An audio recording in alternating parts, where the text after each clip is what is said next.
প্রিয় দর্শক, আসসালামু আলাইকুম। অবিলম্বে কারফিউ প্রত্যাহার, রাজনৈতিক দমনপীড়ন, গণগ্রেপ্তার অভিযান ও বিরোধী দলের ওপর দোষ চাপানোর পরিবর্তে ছাত্রদের দাবি মেনে নিয়ে দেশে শান্তি ও স্বস্তির পরিবেশ প্রতিষ্ঠার আহ্বান জানিয়েছেন বাংলাদেশ জামায়াত ইসলামী। একই সঙ্গে সরকারের জুলুম নিপীড়নের বিরুদ্ধে ঐক্যবদ্ধভাবে সোচ্চার হওয়ার জন্য সব শ্রেণী পেশা, রাজনৈতিক দলগুলো ও দেশবাসীকে এগিয়ে আসার আহ্বান জানিয়েছে দলটি। জামায়াতের আমির ডক্টর শফিকুর রহমান সোমবার 29 জুলাই এক বিবৃতিতে এ আহ্বান জানান। তিনি বলেন, ছাত্রছাত্রীদের কোটা সংস্কার আন্দোলন ঘিরে অদ্ভুত পরিস্থিতিতে সরকার শান্তিপূর্ণ পরিবেশ ফিরিয়ে আনার পরিবর্তে জুলুম নির্যাতন ও গণগ্রেপ্তার চালিয়ে এবং রিমান্ডে নিয়ে শারীরিক নির্যাতন চালিয়ে দেশে এক ভয়াবহ পরিস্থিতির অবতারণা করেছে। দেশের বুদ্ধিজীবী, লেখক, সাংবাদিক, কলামিস্ট ও বিভিন্ন রাজনৈতিক দলের নেতারা চলমান হত্যার জন্য সরকারের বাড়াবাড়িকে দায়ী করেছেন।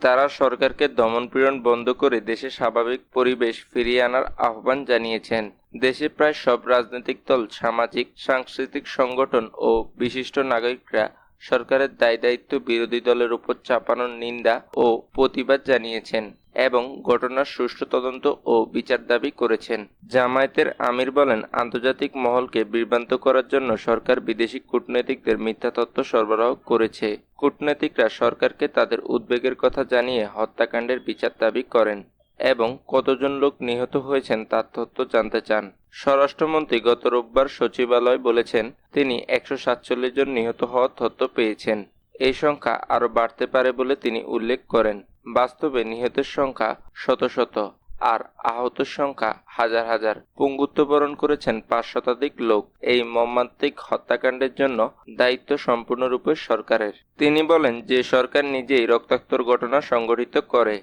তাদের দ্বারা নিরপেক্ষ তদন্ত এবং বিচার সম্ভব নয়। তাই আমরা জাতিসংঘের তত্ত্বাবধানে আন্তর্জাতিক তদন্ত কমিশন গঠন করে গণহত্যার সুষ্ঠু তদন্তের মাধ্যমে দায়ী ব্যক্তিদের চিহ্নিত করে আন্তর্জাতিক অপরাধ আদালতে তাদের বিচারের মুখে সোপর্দ করার আহ্বান জানাচ্ছি।